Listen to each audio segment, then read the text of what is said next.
Assalamualaikum warahmatullahi wabarakatuh. Innal hamdalillah nahmaduhu wa nasta'inuhu wa nastaghfiruh wa na'udzu billahi min shururi anfusina min sayyiati a'malina man yahdihillahu fala mudilla lahu wa man yudlil fala hadiya lahu. Asyhadu an la ilaha illallah wahdahu la syarika lahu wa asyhadu anna Muhammadan 'abduhu wa rasuluh. Amma ba'd. Jamaah salat zuhur yang sama-sama mengharapkan rahmat dan ridha dari Allah Azza wa Jalla, kita lanjutkan kajian kita pada siang hari ini, masih di bab yang sama. Qala al-mu'allif rahimahullah ta'ala nafa'anallahu bi'ulumihi amin. Wa an Muhammad ibn Sirin an Abi Hurairah radhiyallahu anhu qala laqad ra'aituni wa inni la akhiru fima baina minbar Rasulillah sallallahu alaihi wasallam ila hujrati Aisyah radhiyallahu anha makshiyan alaihi fayaji'ul ja'i fayadha'u rijlahu ala 'unqi wa yara anni majnun wa ma bi min junun ma bi illa al-ju'. Rawahul Bukhari. Hadis ini diriwayatkan atau kisah ini, asar ini diriwayatkan oleh seorang tabi'in, itu Muhammad bin Sirin, seorang tabi'in yang para penuntut ilmu harus tahu. Muhammad bin Sirin tentunya sering mendengar namanya. Beliau meriwayatkan dari Abu Hurairah, ya, dan Abu Hurairah ini sudah tidak asing lagi di telinga kita, para seorang sahabat yang salah satu sahabat yang paling banyak meriwayatkan hadis dan sering kita dengar namanya. Karena kita sering dengar namanya, mungkin perlu katanya dulu, mungkin namanya kemudian namanya siapa? Abu Hurairah. Kan sering Abu Hurairah, Abi Hurairah. Siapa namanya? Ada yang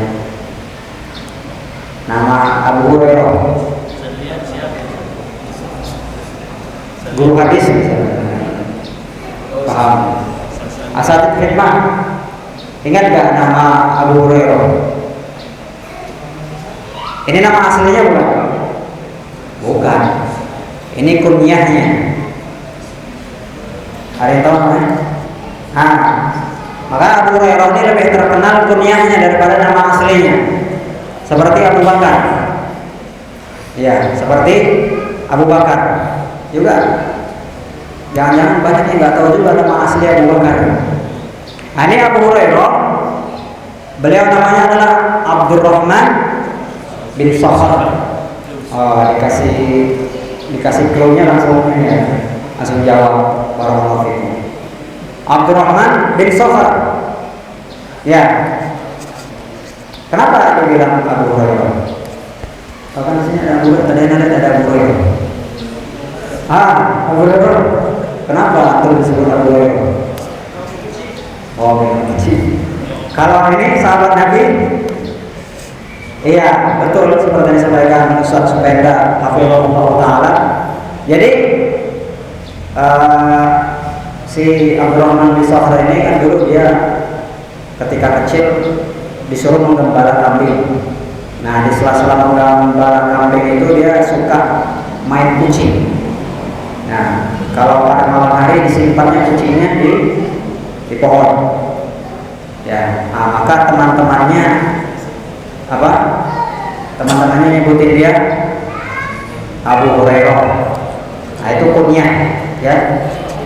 Kalau Ustaz Sepeda atau dulu dia ngantuk suka nyimpan kucing di pohon atau enggak, maka disebut Abu Hurairah. Ya. Nah, itu tentang wawasan kita tentang Abu Hurairah. Karena kan sering disebut Abu Hurairah. Ya, sahabat Nabi yang paling banyak, termasuk yang paling banyak meriwayatkan hadis Nabi Muhammad SAW. Ibnu Sirin meriwayatkan tentang Abu Hurairah. Ketika itu Ibnu Sirin ini sedang bermajlis bersama Abu Hurairah, ya sama teman-temannya, ya bersama para tabi'in, ya bermajlis dengan Abu Hurairah. Nah ini di riwayat lain ada riwayat yang lain, lapasnya tidak seperti ini. Ini potongan. Ya. Riwayat yang lain di sana sebutkan bahwasanya Abu Hurairah ketika bermajlis bersama Ibnu Sirin dan yang lainnya, Abu Hurairah ketika itu memakai baju yang lumayan bagus, tidak seperti di awal. Ya, dia bajunya kalau dibilang dari katun, ya agak lembut, ya jadi tidak menempel, tidak kasar. Nah, ketika itu Abu Hurairah meludah. Ketika dia meludah, dia bersihkan pakai bajunya. Baju dari kain katun yang dibilang lebih bagus dibanding dahulu kala. Ya, berarti ini kejadiannya pada zaman Nabi atau setelah Nabi meninggal? Ya, setelah Nabi meninggal. Ya.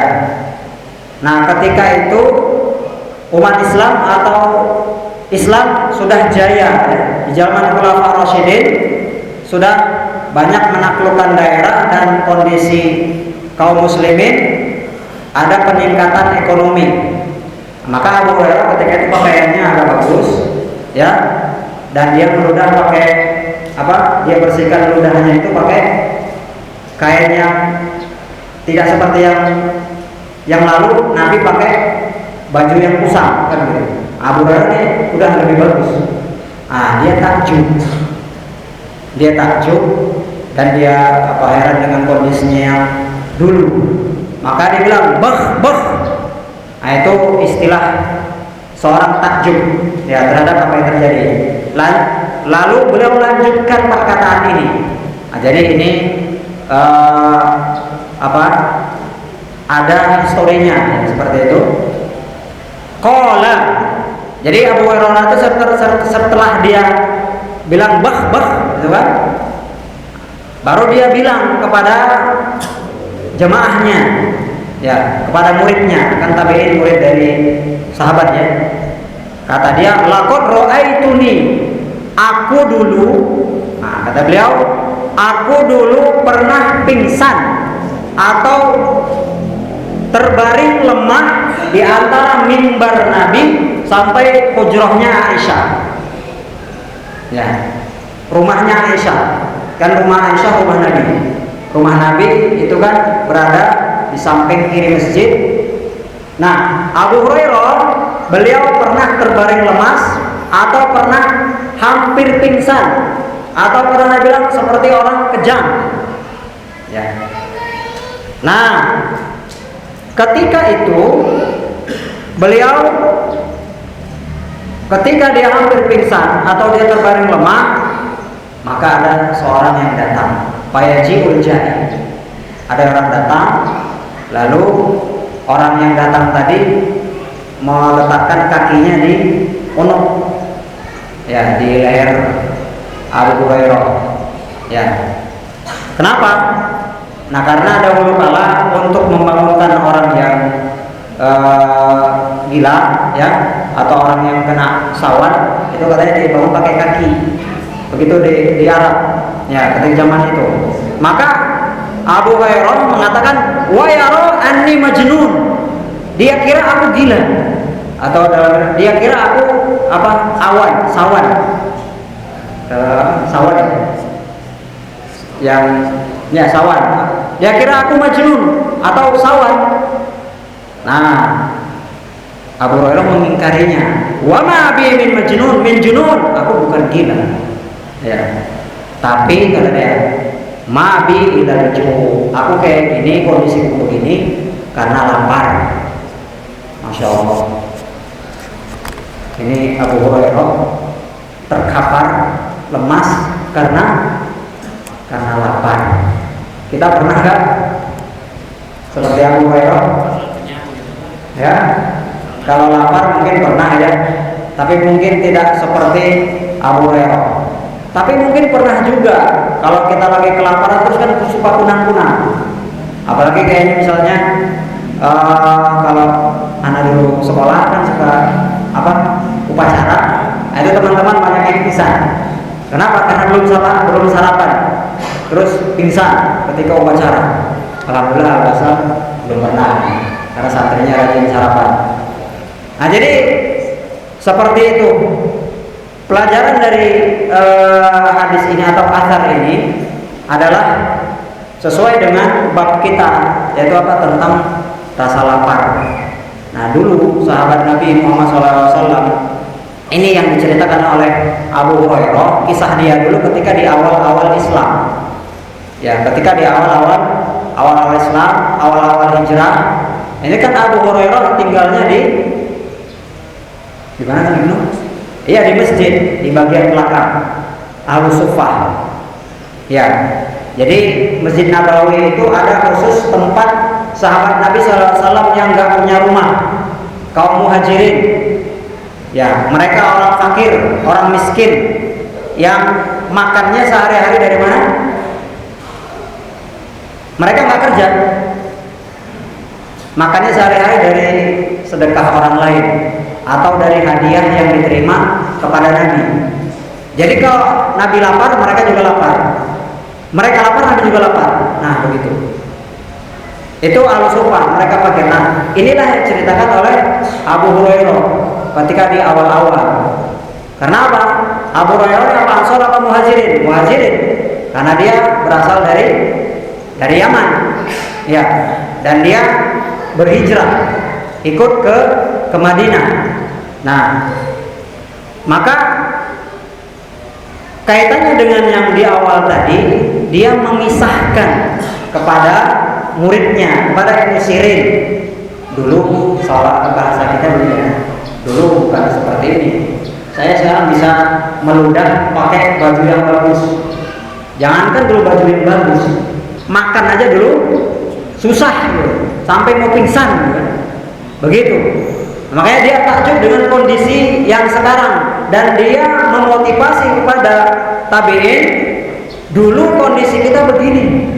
Dan ya, Islam tidak terlalu mengajarkan atau tidak terlalu memotivasi kita untuk bersedih atau gundah gulana dengan kondisi kita yang sedang kesusahan. Ya. Kenapa? Kalau Islam menyuruh kita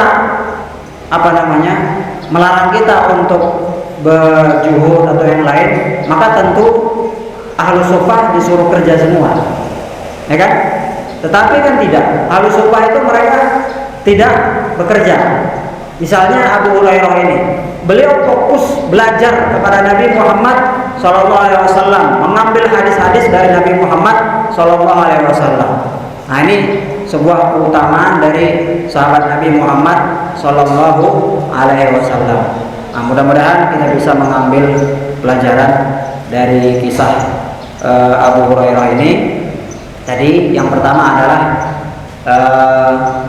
kondisi kita tidak kita tidak perlu bersedih, tidak perlu gundah gulana ketika kita mendapat kesusahan. Ya, kemudian terjadinya kelaparan di zaman Nabi, sahabat Nabi itu sering lapar. Nah, itu bukan hal yang aneh dan itu biasa terjadi. Maka kalau kita misalnya pernah, kalau akhir-akhir bulan, ya kan, ya kalau mulai pertengahan, kadang kan ada pertengahan awal 10 pertama, 10 kedua, 10 ketiga. Nah, 10 kedua udah mulai tuh kencang-kencang. Nah, kalau udah mulai 10 ketiga, nah ada mulai. Nah, kalau misalnya ada yang petang, udah mulai akhir-akhir kan, apalagi tanggalnya tanggal 31, nah mulai kencang-kencangkan tuh, ya kan? Kalau biasanya kita makannya enak-enak, yang mulai kurang-kurang. Tapi itulah kita belajar dari sahabat Nabi Muhammad SAW. Kemudian ketika kita sudah mendapatkan kenikmatan, kita mendapatkan perubahan, misalnya kondisi ekonomi meningkat, ya kita jangan lupakan tentang kesuhudan dan kita mengingatkan orang lain tentang bagaimana keutamaan atau bagaimana kejadian-kejadian yang dialami oleh para sahabat sebagai motivasi tentang kesederhanaan. Ini mungkin yang bisa saya sampaikan. Semoga Allah memberi taufiknya kepada kita dalam kondisi apapun itu yang kita hadapi. Barakallahu subhanallah wa bihamdika asyhadu an la ilaha illa anta astaghfiruka wa atubu ilaik. Assalamualaikum warahmatullahi wabarakatuh.